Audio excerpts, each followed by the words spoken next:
งานแจงเนี่ยนี่จังได้คาจิล่างานแจงพามาหาเฮ็ดเบี้ยสู้นี่ไปเดือนนี่งานแจงพี่แต่งานได้ป่ะนี่งานแจงแบบจังได้แหลมขึ้นบ้านนี่เขาก็ให้เตรียมกองบุญซอยได้กับงานบุญบ้านนี่คุณใส่แรงกินได้เป็นสงกรานต์บ่แม่นี่เนาะแม่ครับโอ้บ่ทันเนาะนี่บ่ทันอาจารย์ย่าบ่ทันบ่ทันเฮ็ดเบี้ยก็หอมตามนี้ละยันนั่นมูอยู่ไกลอ่ะเขาอ่ะเอาตามนี้แล้วอย่ามันงามม้อยเนื้อออกเลยลีนะครับก็นั่งคนนั่งเห็นอยู่เดียวมันมามวนเพื่อนรักเพื่อนแพงทายายก่อนพูดง่ายนี่บ่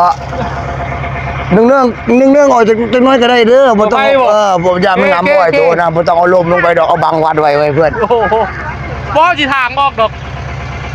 สุดยอดนี่เป็นคืนเล็กเนาะโอเคใจเย็นก็ว่าสิดี